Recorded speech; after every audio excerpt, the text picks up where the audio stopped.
Suara gerobak siomay berdecit di tengah malam, mengiris kesunyian. Hujan rintik-rintik turun, membasahi jalanan yang sepi. Aroma bumbu kacang dan kukusan siomay berpadu dengan bau tanah basah. Aku mengayuh gerobakku perlahan, berharap ada pembeli terakhir. Tiba-tiba, tangisan anak kecil terdengar dari gang gelap. Sebuah tangisan pilu yang memanggil-manggil namaku, seolah ia sudah menungguku sejak lama. Aku mendekat dan melihat sesosok anak perempuan berambut panjang dengan mata yang kosong. Ia menunjuk ke gerobakku, meminta siomay. Aku tidak tahu bahwa malam itu siomay terakhir yang kujual adalah awal dari sebuah teror yang mengubah takdirku.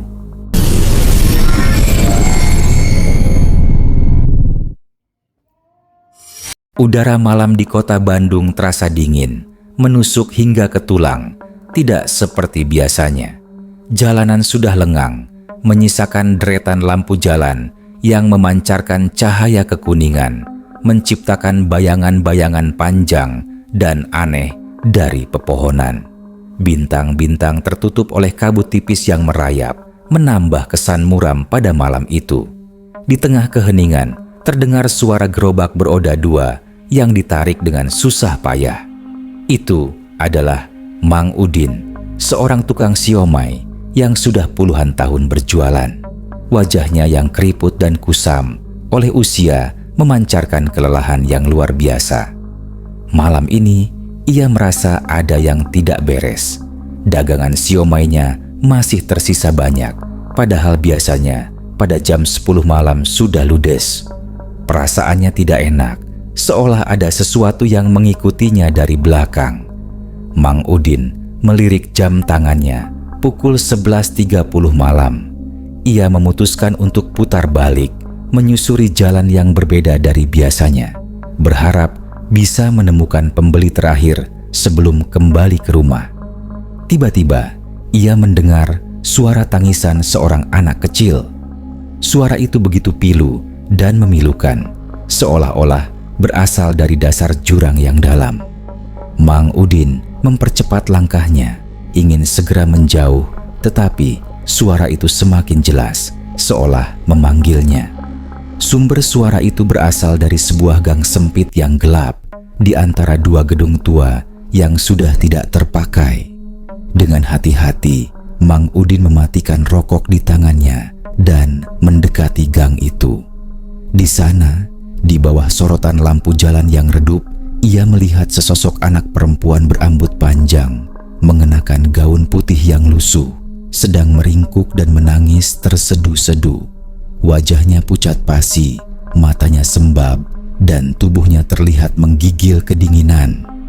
"Neng, kenapa tengah malam begini sendirian di sini?" tanya Mang Udin dengan suara pelan dan ragu. Anak itu mengangkat wajahnya, menatap Mang Udin dengan sorot mata yang kosong. Ia tidak menjawab, hanya menunjuk ke arah gerobak siomay Mang Udin. Mang Udin mengerti ia lapar. Tanpa berpikir panjang, ia menyiapkan seporsi siomay untuk anak itu. Begitu Mang Udin menyodorkan piring, anak itu langsung memakannya dengan lahap, seolah sudah berhari-hari tidak makan. Setelah piringnya kosong, anak itu menatap Mang Udin lagi, kali ini dengan mata yang berbinar dan bibirnya membentuk senyum tipis. "Paman, antar aku pulang ya," bisik anak itu. Suaranya terdengar merdu, namun entah kenapa membuat bulu kuduk Mang Udin berdiri. "Rumahmu di mana, Neng?" tanya Mang Udin. Anak itu menunjuk ke arah jalanan yang sunyi dan gelap, ke arah pinggir kota, ke sebuah jalan setapak yang jarang dilalui manusia, menuju sebuah hutan angker yang terkenal dengan kisah-kisah mistisnya, hutan Cikawao. Jantung Mang Udin berdebar kencang. Ia tahu tidak ada seorang pun yang berani melintasi hutan itu pada malam hari. Namun, melihat wajah anak itu yang memelas, Mang Udin tidak tega. Ia mengangguk pelan. "Baiklah, Paman antar. Tapi setelah itu, Paman harus langsung pulang." Anak itu tersenyum lebar, senyum yang begitu polos, namun di mata Mang Udin, senyum itu terasa dingin. Malam itu, Mang Udin mulai mengayuh gerobaknya. Di atas gerobak, di antara panci kukusan dan wadah saus kacang, duduklah anak kecil itu. Ia duduk diam, tak mengeluarkan sepatah kata pun, hanya menatap jalanan yang perlahan-lahan mulai berubah. Lampu-lampu jalan mulai jarang terlihat, digantikan oleh bayangan-bayangan pepohonan yang merayap di tanah, seolah-olah menari-nari dalam kegelapan. Udara semakin dingin dan kabut semakin tebal. Mang Udin merasa gerobaknya semakin berat, seolah ia membawa beban yang lebih dari sekadar gerobak siomay. Ia melirik ke arah anak itu dan terkejut. Wajah anak itu kini tidak lagi pucat, namun terlihat berseri-seri. Matanya yang tadi kosong kini memancarkan cahaya aneh. Rambutnya yang panjang bergerak-gerak seperti ular, dan gaun putihnya terlihat begitu bersih. Mang Udin menghentikan langkahnya, dadanya terasa sesak. Ia merasa ada yang tidak beres. Ia ingin bertanya, ingin berbalik, tetapi kakinya terasa seperti terpaku di tempat.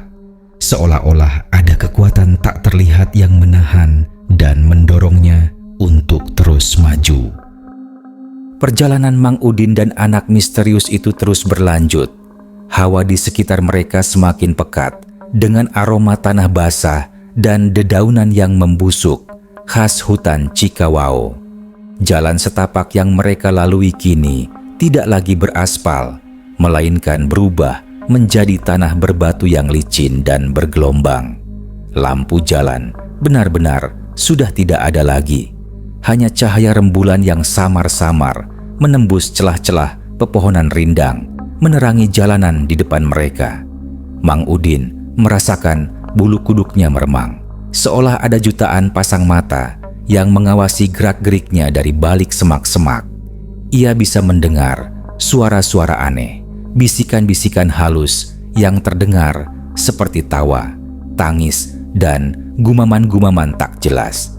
Suara-suara itu seolah-olah mengelilinginya, membentuk orkestra horor yang membuat jantungnya berdebar tak karuan.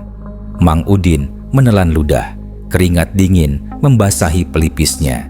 Ia melirik ke arah anak perempuan yang masih duduk di atas gerobaknya. Anehnya, anak itu tampak tenang. Ia tidak terlihat kedinginan, tidak terlihat takut, bahkan tidak berkedip. Matanya yang tadi bercahaya kini memancarkan cahaya hijau samar-samar yang membuat Mang Udin merinding. "Neng, kita sudah sampai?" tanya Mang Udin. Suaranya bergetar. Anak itu tidak menjawab. Ia hanya menunjuk ke arah depan, ke sebuah pohon beringin tua yang sangat besar. Akarnya menjalar kemana-mana, seperti cakar raksasa yang mencengkeram tanah. Di bawah pohon itu, Mang Udin melihat sebuah pintu kayu tua yang terlihat usang dan penuh lumut, seolah-olah sudah berada di sana selama ratusan tahun. Pintu itu terlihat tidak wajar karena tidak ada rumah di sekitarnya. Pintu itu berdiri begitu saja, menempel pada kegelapan di balik pohon beringin. "Itu rumahku, Paman," bisik anak itu. Suaranya terdengar seperti angin berdesir. Mang Udin terperanjat. Ia menoleh ke arah anak itu yang kini sudah berdiri di samping gerobaknya. Kakinya tidak menyentuh tanah, melainkan melayang beberapa sentimeter di atasnya. Mang Udin menjatuhkan gerobaknya, berteriak ketakutan. Siomay-siomay berhamburan di tanah, tumpah ruah bersama bumbu kacangnya. Anak itu tidak peduli. Ia hanya tersenyum tipis, kemudian berjalan menuju pintu. Begitu sampai di depan pintu, anak itu menoleh ke arah Mang Udin. "Jangan takut, Paman. Terima kasih sudah mengantarku," katanya. Tiba-tiba, pintu kayu itu terbuka dengan sendirinya, mengeluarkan cahaya hijau menyilaukan yang membuat Mang Udin harus menutup matanya. Ketika ia membuka matanya lagi, anak itu sudah tidak ada. Pintu itu pun sudah tidak ada, hanya menyisakan kegelapan yang pekat. Mang Udin merasa seperti sedang bermimpi buruk. seperti sedang berada di alam lain yang tidak dikenalnya. Ia ingin segera pergi dari tempat itu, tetapi kakinya terasa lemas. Ia tidak bisa bergerak. Tiba-tiba, ia mendengar suara-suara lain dari balik pohon beringin. Suara-suara itu terdengar seperti bisikan, namun kali ini bukan bisikan seram yang menakutkan, melainkan bisikan yang ramah dan penuh rasa terima kasih. Di kegelapan itu, muncul sesosok pria berjanggut panjang, mengenakan pakaian tradisional Jawa yang sangat rapi. Di sampingnya, berdiri seorang wanita paruh baya yang terlihat cantik, mengenakan kebaya yang juga terlihat rapi dan anggun. Di belakang mereka, berderet sosok-sosok lain, baik pria maupun wanita, semuanya mengenakan pakaian tradisional yang sama rapi. Mereka semua tersenyum, senyum yang tulus, namun di mata Mang Udin, senyum itu terasa dingin dan misterius. "Terima kasih saudara, kau sudah mengantar putri kami pulang," kata pria berjanggut itu. Suaranya terdengar berat namun penuh wibawa. "Kami tidak akan melupakan kebaikanmu. Ambillah ini sebagai tanda terima kasih kami." Pria itu menunjuk ke arah gerobak siomay Mang Udin yang terbalik, dan Mang Udin terkejut. Siomay-siomay yang tadinya berhamburan di tanah kini telah berubah menjadi benda-benda aneh. Mang Udin menatap tak percaya pada apa yang ada di depannya. Siomay-siomay dan bumbu kacang yang seharusnya berserakan di tanah kini telah lenyap, digantikan oleh tumpukan barang-barang yang berkilauan. Piring-piring yang tadi berisi siomay kini dipenuhi dengan butiran-butiran kecil berwarna kuning keemasan. Bumbu kacang yang tumpah kini berubah menjadi serpihan-serpihan batu permata yang memantulkan cahaya rembulan. Mang Udin memungut salah satu butiran kuning keemasan itu, dan ia terkejut. Benda itu berat, padat, dan terasa dingin di tangannya. Ia mengamati lebih dekat, dan ia terperanjat. Benda itu adalah butiran-butiran emas murni, berkilauan begitu indah. Pria berjanggut itu tersenyum melihat reaksi Mang Udin. "Itu emas, saudara. Ambillah sebagai imbalan atas kebaikanmu," katanya. Mang Udin tidak bisa berkata-kata. Ia hanya bisa menatap pria itu, lalu ke tumpukan emas yang ada di depannya, lalu ke wanita di samping pria itu, lalu ke sosok-sosok lain yang berdiri di kegelapan. Mereka semua tersenyum, dan Mang Udin menyadari sesuatu. Wajah mereka, meski ramah, terlihat sangat pucat. Kulit mereka transparan, seolah-olah mereka terbuat dari asap. Tatapan mata mereka kosong, namun memancarkan kehangatan yang aneh. Mang Udin kini yakin mereka bukanlah manusia, mereka adalah jin. Dan anak perempuan yang ia antar pulang adalah anak jin. Ia merasakan lututnya lemas, dan ia hampir saja pingsan. "Kami tidak akan mengganggumu. Pulanglah saudara, dan jangan pernah beritahu siapapun tentang ini," kata pria berjanggut itu. Mang Udin mengangguk pelan, tanpa bisa mengucapkan sepatah kata pun. Ia memungut bantal kecil yang biasa ia gunakan untuk duduk di gerobaknya. Di bawah bantal itu, ia melihat sebuah kantong kain berwarna hitam, berisi benda-benda aneh yang berkilauan. Ia membuka kantong itu, dan ia terperanjat. Kantong itu berisi kepingan-kepingan emas, butiran-butiran berlian, dan permata-permata berukuran besar. Ia tidak bisa percaya. Ia merasa seperti sedang berada di dalam mimpi, mimpi yang terlalu indah untuk menjadi kenyataan. "Bantalmu kami isi dengan hadiah kecil. Semoga bisa membantumu," kata wanita itu. Suaranya terdengar lembut. Mang Udin ingin mengucapkan terima kasih, namun lidahnya terasa keluh. Ia hanya bisa mengangguk pelan. Kemudian ia merasakan ada angin kencang yang berhembus. Angin itu tidak dingin, melainkan hangat dan membawa aroma bunga melati yang harum. Ketika ia membuka matanya, Ia sudah berada di pinggir jalan raya, di tempat yang tadi ia lewati, di gerbang masuk hutan Cikawau. Gerobak siomainya sudah kembali ke posisi semula, tidak terbalik. Siomay-siomaynya masih utuh, tidak ada yang tumpah. Bahkan piring-piringnya pun tidak pecah. Yang membedakan hanya bantal kecilnya yang terasa berat. Ia memungut bantal itu dan ia terkejut. Di bawah bantal itu tergeletak kantong kain berwarna hitam. Kantong itu benar-benar ada. Emas-emas itu benar-benar ada. Mang Udin kembali ke rumahnya dengan perasaan campur aduk. Ia tidak tahu harus bahagia atau takut. Ia takut akan ada konsekuensi yang harus ia tanggung. Namun, di sisi lain, ia juga merasa sangat bahagia. Ia bisa membayar hutang-hutangnya. Ia bisa menyekolahkan anaknya. Ia bisa membeli rumah yang lebih layak. Ia bisa mengakhiri penderitaannya selama ini. Namun, ada satu hal yang terus mengganjal pikirannya. Pesan dari pria berjanggut itu, jangan pernah beritahu siapapun tentang ini. Mang Udin mencoba menjalani hidupnya seperti biasa. Ia tetap berjualan siomay, meskipun kini ia tidak lagi perlu melakukannya. Uang dari hasil penjualan emas itu sudah lebih dari cukup untuknya dan keluarganya. Namun, ia tidak bisa berhenti. Berjualan siomay adalah satu-satunya hal yang ia tahu. Ia merasa tidak aman. Ia merasa ada yang terus mengawasinya. Teror itu dimulai beberapa hari setelah ia kembali dari hutan Cikawau. Awalnya, ia hanya mendengar bisikan-bisikan halus yang memanggil namanya. Suara-suara yang terdengar seperti tawa dan tangisan dari balik tembok rumahnya. Ia mencoba mengabaikannya, berpikir itu hanya halusinasi akibat kelelahan.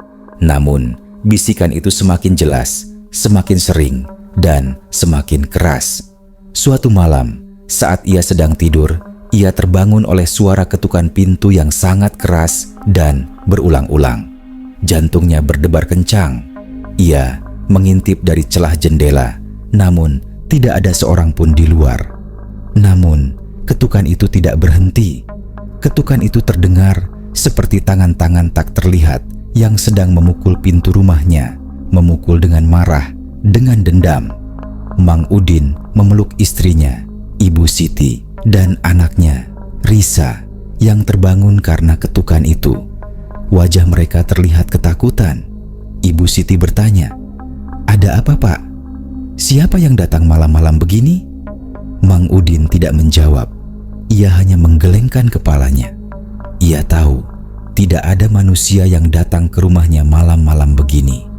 Ia tahu mereka adalah mereka. Teror itu tidak berhenti di situ. Gerobak siomaynya yang ia parkir di halaman rumah tiba-tiba berbunyi dengan sendirinya, seolah ada yang sedang mengayuhnya. Suara roda yang berderit dan bel kecil yang berbunyi terdengar sangat jelas di malam yang sunyi itu. Mang Udin melihat keluar jendela. Gerobaknya bergerak maju dan mundur, seolah-olah ditarik oleh kekuatan tak terlihat. Ia terkejut, ia ketakutan. Ia tahu itu adalah peringatan. Peringatan agar ia tidak melupakan janjinya. Puncaknya terjadi pada suatu malam Jumat Kliwon. Hujan deras mengguyur kota Bandung, disertai dengan guntur yang menggelegar. Listrik padam. Rumah Mang Udin diselimuti kegelapan total. Tiba-tiba, ia mendengar suara-suara aneh dari dalam rumahnya. Suara piring-piring yang berbenturan, suara panci yang jatuh, suara-suara aneh dari dapur. Ia memberanikan diri untuk mengambil senter, dan ia berjalan ke arah dapur. Senter itu memancarkan cahaya yang bergetar. Di dapur, ia melihat pemandangan yang membuat darahnya mengering. Semua perabot dapur melayang di udara. Piring, mangkuk, gelas, sendok, garpu, semuanya melayang, bergerak-gerak seperti sedang menari-nari dalam kegelapan. Lalu, dengan tiba-tiba, semua benda itu jatuh ke lantai, pecah berkeping-keping. Mang Udin mundur perlahan, ketakutan. Ia melihat ke arah ruang tamu. Di sana, di tengah-tengah ruang tamu, ia melihat sesosok wanita yang mengenakan kebaya dengan rambut panjang tergerai menutupi wajahnya. Wanita itu tidak bergerak, hanya berdiri diam, namun Mang Udin bisa merasakan kehadirannya yang sangat kuat. Ia tahu wanita itu adalah wanita yang ia temui di hutan Cikawao. Ia tahu ia telah melanggar janjinya. Ia telah memberitahu seseorang. Siapa? Ia tidak tahu. Ia tidak pernah memberitahu siapapun. Atau ia lupa? Ia tidak ingat. Otaknya terasa kosong. Mang Udin merasa tertekan, dihantui rasa bersalah dan ketakutan yang mendalam. Teror yang ia alami semakin menjadi-jadi. Bisikan-bisikan kini berubah menjadi suara-suara yang jelas, memanggil namanya dengan nada mengejek. Gerobak siomainya tidak lagi hanya bergerak-gerak, tetapi terkadang ia melihatnya terbalik dengan sendirinya di tengah malam. Barang-barang di rumahnya berpindah tempat, bahkan terkadang pecah tanpa sebab yang jelas. Istrinya, Ibu Siti, dan anaknya, Risa, juga mulai merasakan teror itu. Risa sering menangis ketakutan di tengah malam, mengeluh melihat bayangan-bayangan aneh di dalam kamarnya. Ibu Siti sering menjerit, mengaku melihat sosok wanita berambut panjang yang mengawasinya dari jendela. Rumah mereka yang tadinya penuh dengan kebahagiaan kini diselimuti oleh aura ketakutan yang mencekam. Mang Udin tahu ini semua adalah ulahnya. Ia tahu ia telah melanggar janjinya, tapi ia tidak mengerti siapa yang ia beritahu. Ia tidak pernah menceritakan kejadian itu kepada siapapun, bahkan kepada istri dan anaknya. Ia selalu menyembunyikan emas-emas itu, menyimpannya di tempat yang aman. Ia tidak pernah menggunakannya secara berlebihan. Ia mencoba berpikir keras, mencari tahu siapa yang mungkin telah mengetahui rahasianya. Suatu malam, saat ia sedang tidur, ia bermimpi. Di dalam mimpinya, ia kembali ke hutan Cikawao. Ia melihat pria berjanggut dan wanita berkebaya itu berdiri di depannya, menatapnya dengan pandangan kecewa. "Kau telah melanggar janjimu, saudara," kata pria itu.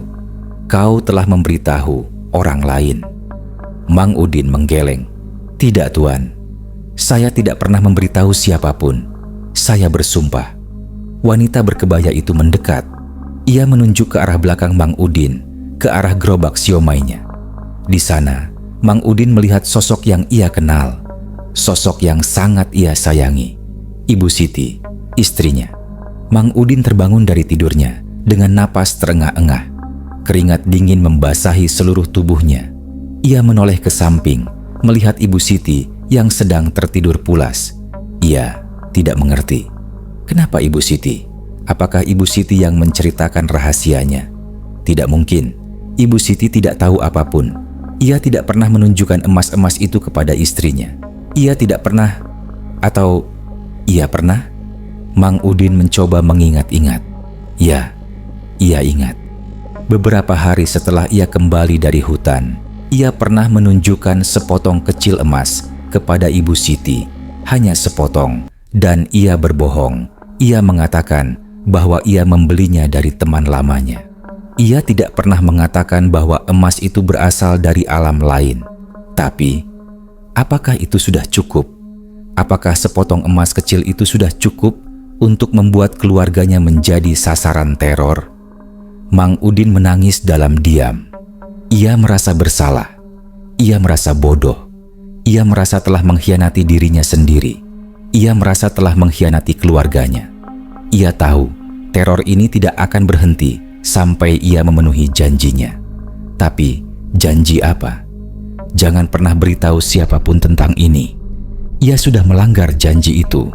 Ia tidak bisa mengembalikannya. Ia tidak bisa memutar balik waktu. Ia tahu teror ini akan terus berlanjut. Ia tahu keluarganya akan terus menjadi sasaran.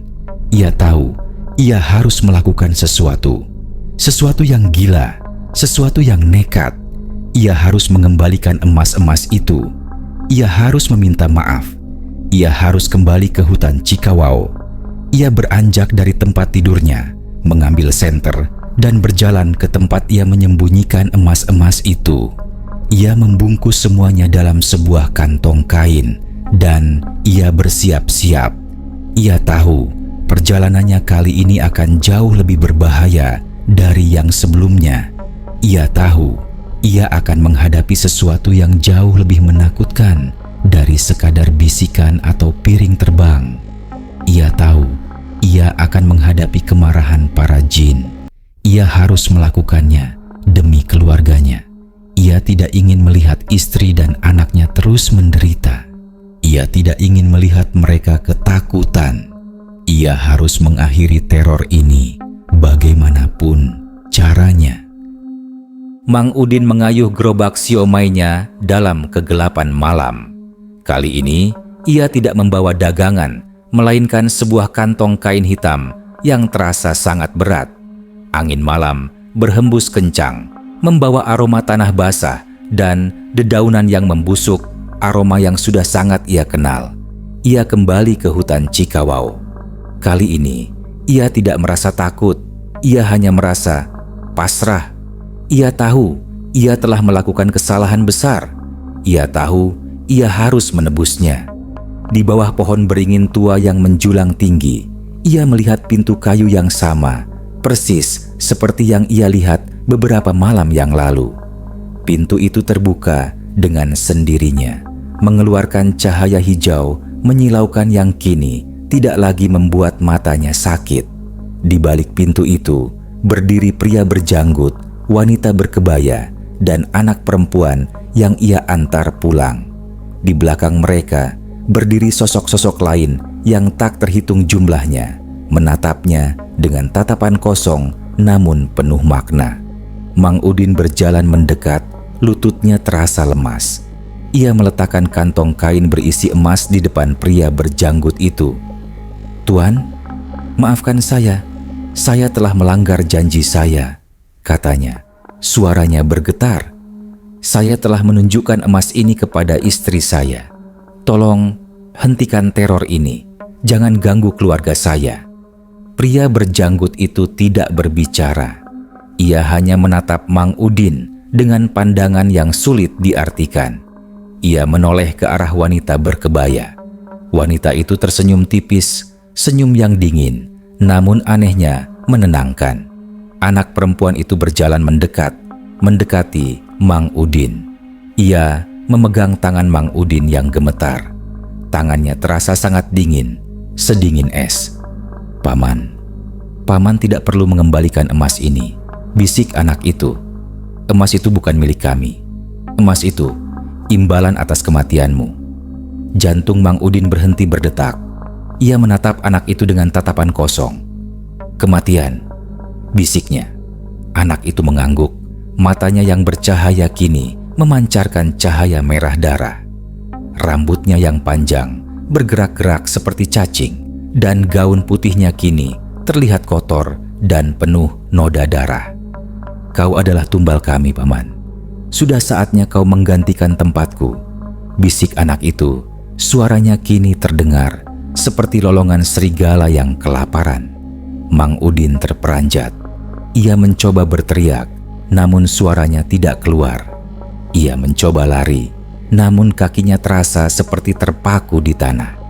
Ia merasa tubuhnya mengering, seolah-olah semua energi di dalam dirinya sedang dihisap keluar.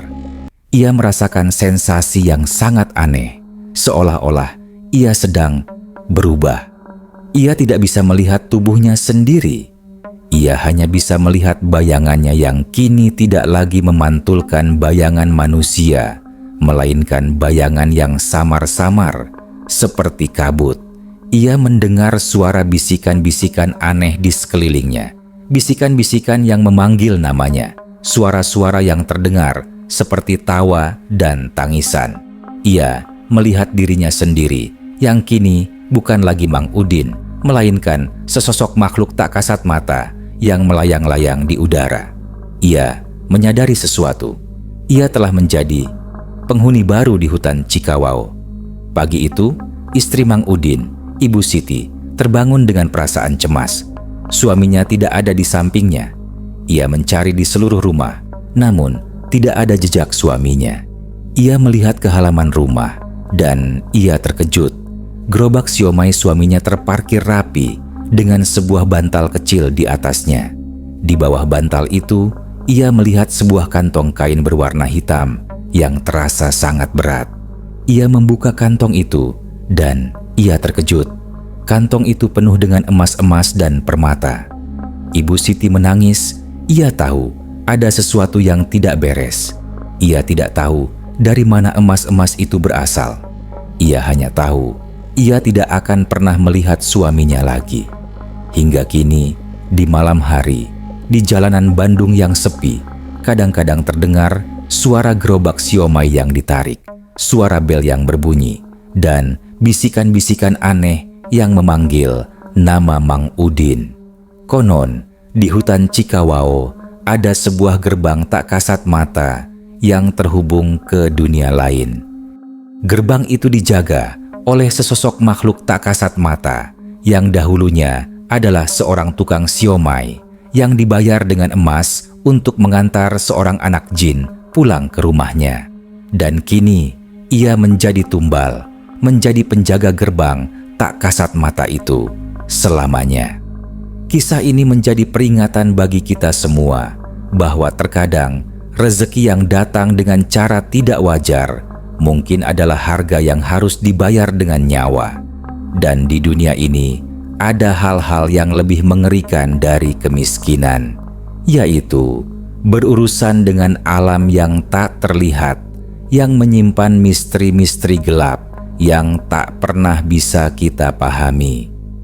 Kisah Mang Udin menjadi sebuah pengingat bahwa di dunia ini ada hal-hal yang tidak dapat kita lihat, namun keberadaannya sangat nyata. Cerita ini bukan hanya sekadar hiburan horor, tetapi juga cerminan dari keyakinan dan mitos yang telah lama hidup dalam masyarakat kita. Percayalah, batas antara dunia manusia dan alam gaib itu begitu tipis. Terkadang, satu langkah yang salah dapat membawa kita ke dalam jurang kegelapan yang tak berujung.